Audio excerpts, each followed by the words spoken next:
Member for Oakville Gordon Head. Thank you, Honourable Speaker. It gives me great pleasure to rise and speak at second reading on Bill 5, 2019 Budget Measures Implementation Act. As we know, Honourable Speaker, this bill implements a number of the tax changes that were outlined in the budget.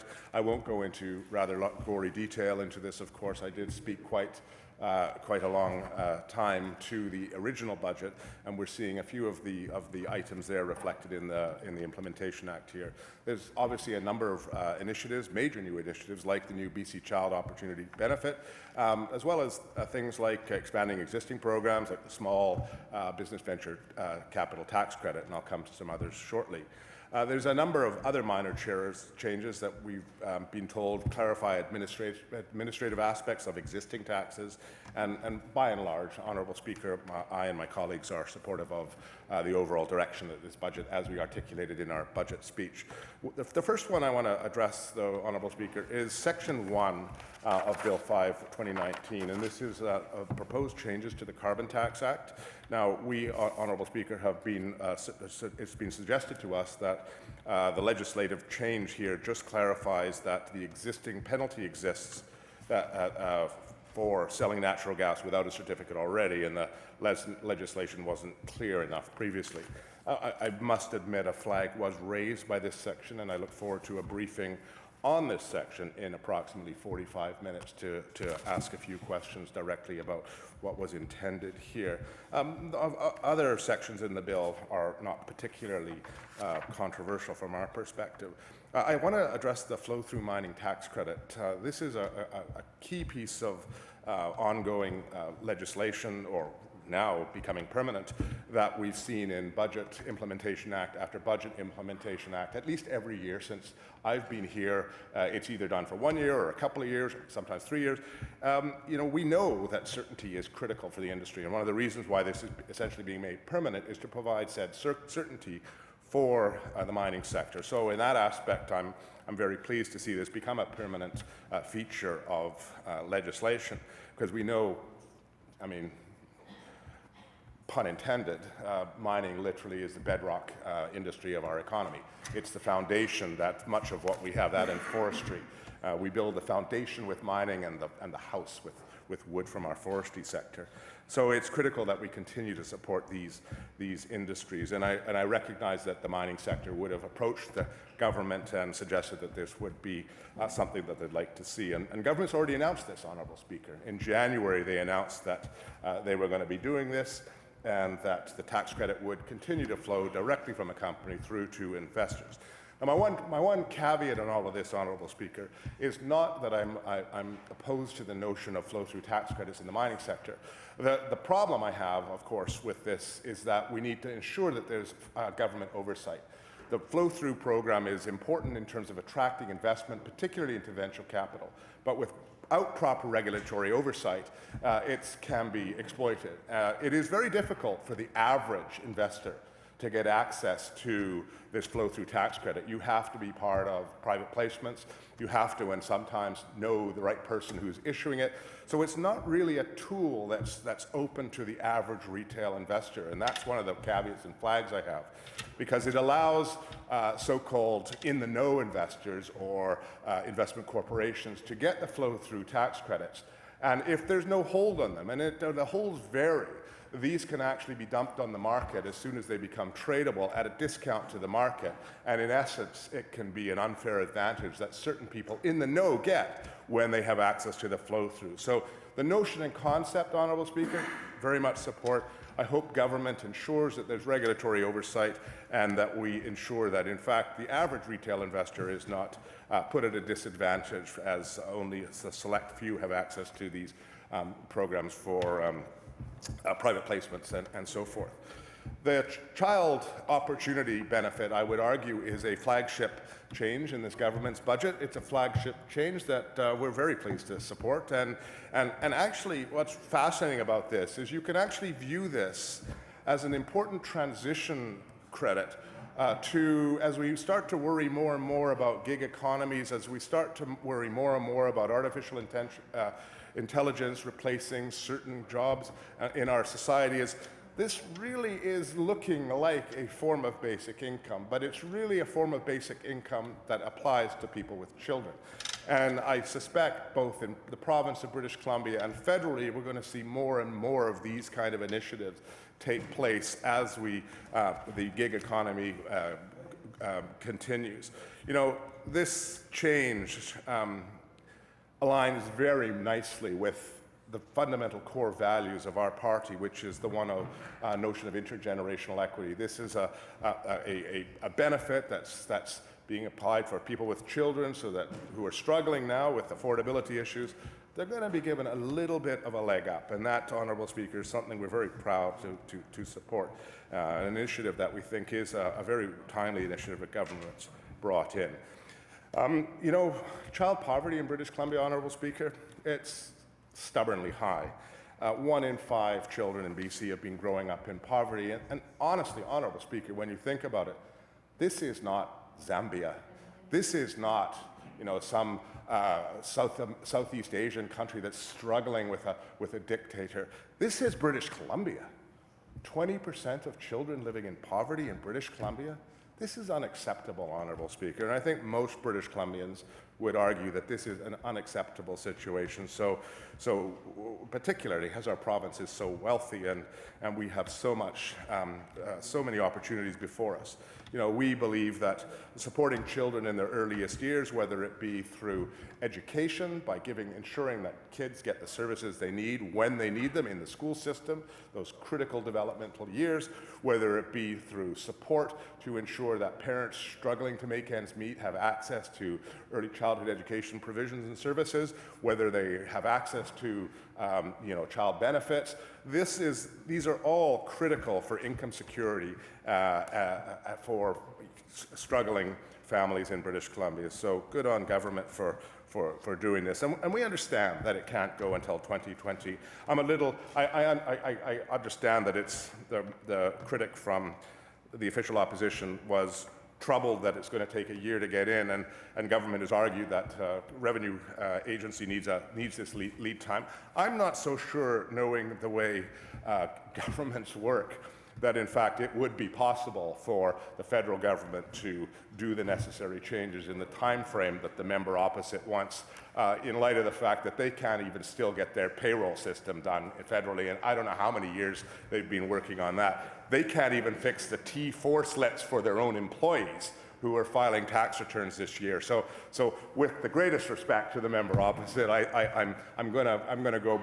Benefit of the doubt. I look forward to the question at committee stage because I agree it's a very legitimate question. But I am quite troubled federally when I hear that, you know, people are getting T4 slips that don't reflect the income they actually made. This credit, one of the good things about this, of course, is it's being extended to children who are 18. You know, Honourable Speaker, it seems that I always miss out on these. My children have just passed the 18 threshold yet again. When you were born right at the boundary of the baby boom era, you got nothing. When you graduated from university, so we always look at the millennials and we always look at the baby boomers, but there's those people who were born in the early 1960s, those transition people. They didn't reap the benefits of the boomers. They didn't have the people coming to the universities when they graduated, interviewing for jobs. You know, back in the day, you had a degree, you got a job. Back in the 1960s, we didn't have any. Back 1980s, we didn't have that. And so yet again, had I been born a few years later, my generation, those transitional boomers, let's call them, would have been benefit. But no, we don't get a benefit. So I feel no conflict at all in resoundingly voting for this, for the extending this tax credit, given that my children have all aged out of this benefit. Not sure that families with higher end incomes, higher end, will be better off. In fact, they might even be worse off under the existing than under the existing credit. However, I think most people would reflect upon the fact that we have a society where it's difficult to make ends meet if you're earning below, say, $80,000 as a net income of your family. That's really tough in places like Victoria and Vancouver to make ends meet. If you have a couple of children living in a two-bedroom house, you may be spending $1,500 to $2,000 a month of after-tax income. You know, that's a lot of money. Groceries aren't going down, transportation costs, hydro, heaven forbid you get a hydro bill. It's going up dramatically.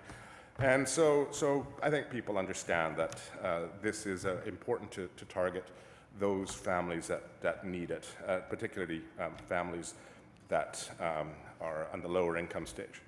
We've got some changes to the motor fuel tax. This is an important change, allowing for an additional 1.5 cents per litre of gas to be collected in Metro Vancouver. Of course, this is the power that the mayors wanted to fund their Phase 2 transit projects. And again, they're responsible for 20% of the cost, and they have a $30 million shortfall. So I suspect you know, people in Vancouver will be concerned. But in fact, I suggest that with the transitioning to, if you view this in the context of the ZEV mandate that's been introduced, we're going to find more and more people, particularly in Metro Vancouver and Vancouver Island, switching to electric vehicles in a timely fashion. So the one danger is if you become overly reliant on fuel taxes, at some point with the adoption of electric vehicles, you're going to be in a shortfall down the road, which is a good problem to have, I would suggest, a good problem to find alternate sources.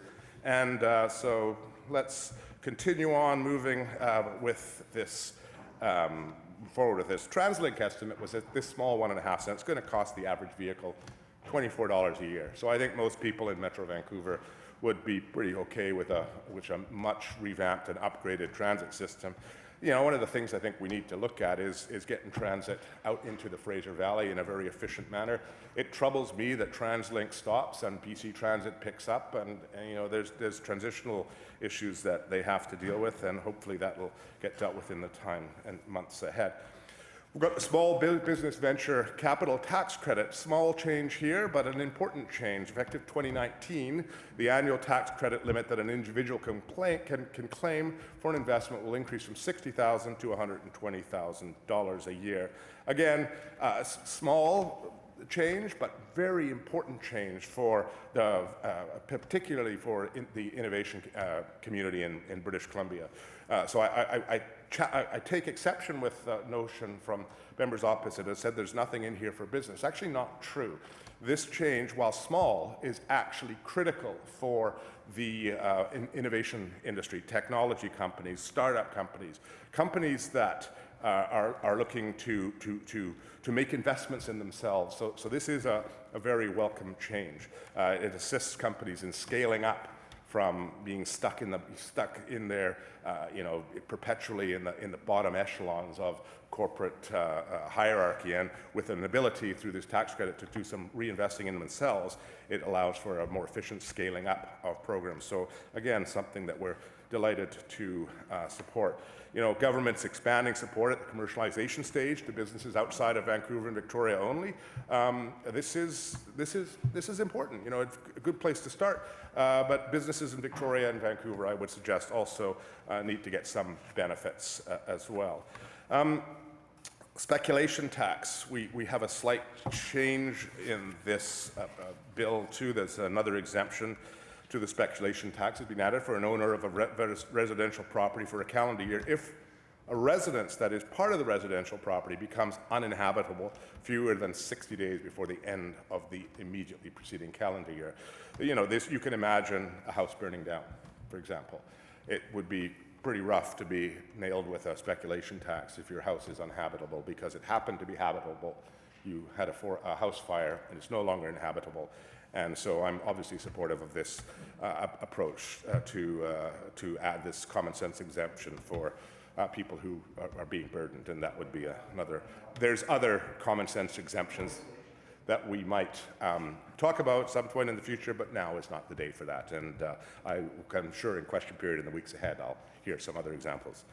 There's a number of other minor changes to existing taxes. For example, Section 33 authorizes the use and disclosure of personal information for the purpose of administering and enforcing the Income Tax Act, if collected under, you know, which is why that's important, because we're now getting a linking there between Homeowner Grant Act and Land Tax Deferment Act, and Income Tax Act. And this allows for sharing.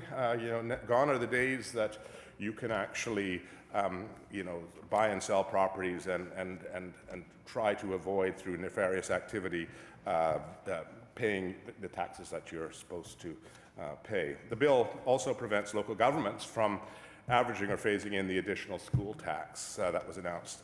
I found that interesting that they did this, because I wasn't aware that there were ministries that were actually planning, municipalities are planning to do so. Clearly, if the minister is bringing this forward, there must have been, so it'll be interesting to find out some more details there. So in conclusion, Honourable Speaker, as promised, not a long second reading address to this. In conclusion, obviously, my colleagues and I will be supporting this bill. They're not all, again, as I say, the things we would do, but we are not government. We are about 3 MLAs who spend a lot of time going through the documents we have to ensure that the essence of the values that are reflected in our confidence and supply agreement are in bills like this, and we're delighted to say that they are. We've very pleased, as I said, with the government for funding Clean BC to the extent they did it, as well as we're very pleased with the professional reliance reform, increasing affordability for students. I could, make a cheap shot here, but I'm going to resist the temptation. One of the things I think is, oh no, I don't think it's appropriate. So one of the things that is really, I can't emphasize enough how important it was to get the interest removed from student loans. One of the things I hope to see further is, as our province continues to benefit from a growing economy, a growing clean economy, is that we start to think about actual needs-based grants for certain post-secondary education students. We're one of the few, I'm not sure if there are any others that don't, but one of the few provinces that doesn't have a needs-based grant system. And to me, it's really another, if I look at the progressive Northern European nations, I look at some of the more progressive societies in our world, and public education, post-secondary education, education in general is deemed to be a right as opposed to a privilege.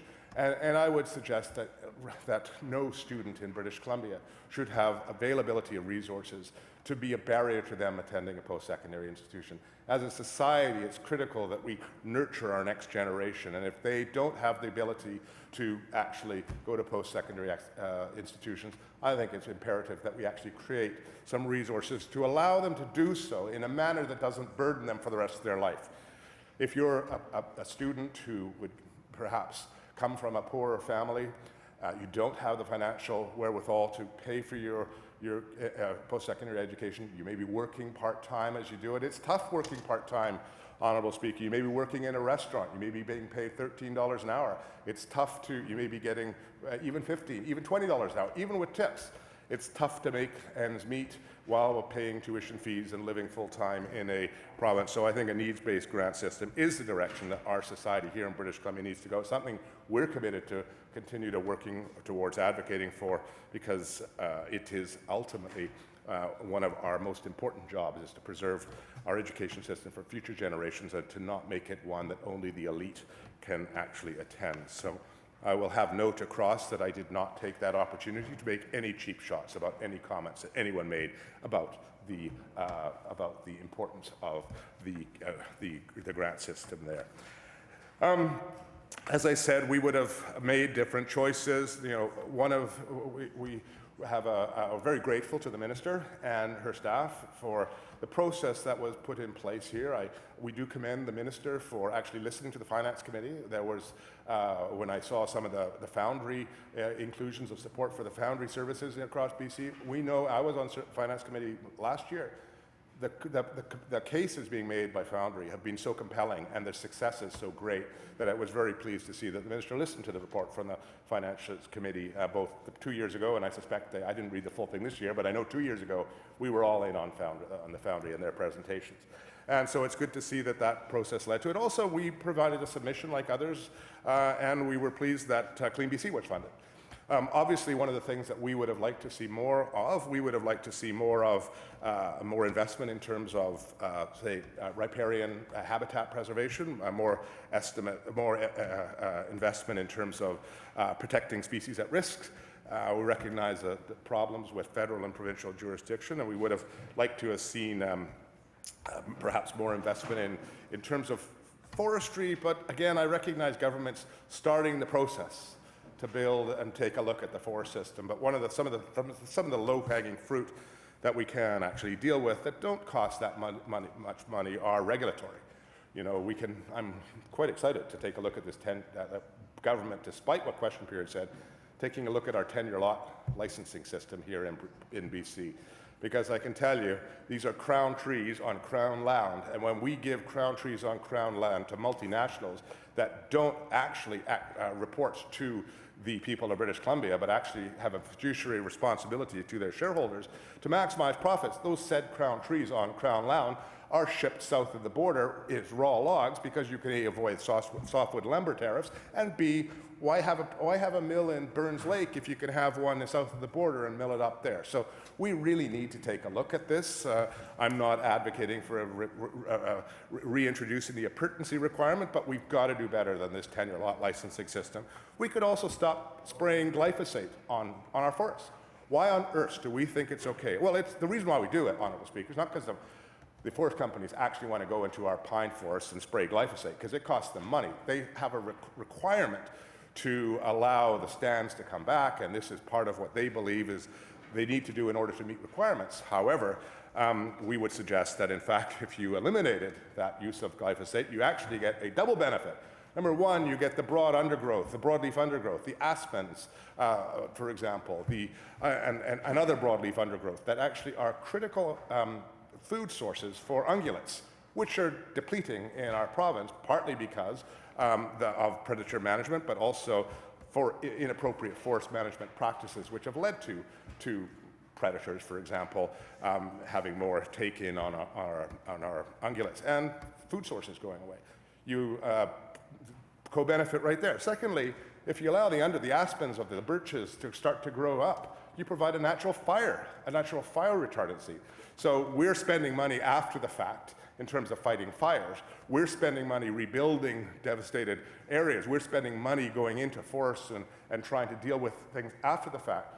Perhaps we could take a little proactive approach and say, you know what, a little bit of forest policy change, let's stop spraying glyphosate, let's allow that broadleaf undergrowth. We're not going to have a monocultural stand. We recognize it may not take a little longer for the pines to come back and compete, etc., but we're going to have healthy ungulate populations, and we're going to provide a natural fire retardant, and guess what? We're going to save money in the process. So it seems to me that a win-win-win there, and hopefully the Forest Minister and budgetary measures moving forward will deal with this. Finally, moving forward, we'll continue to work to ensure that government continues to deliver on the promises it has meant. It has offered British Columbia as putting people first, the health and well-being of people first, while at the same time ensuring that the innovation agenda that this government's adopted in partnership with our party continues to thrive. And it is thriving, Honourable Speaker. Next week is the BC Tech Summit in Vancouver. I hope to see some members there. I can tell you the community in BC is excited. The innovation community feels revigorated, and I'm very much looking to see the fruition of this good hard work that's been going on for the last 18 months or so play out in the next couple of years. So I thank you for your time, Honourable Speaker, and with that I'll take my place. Thank you. Thank you, Member.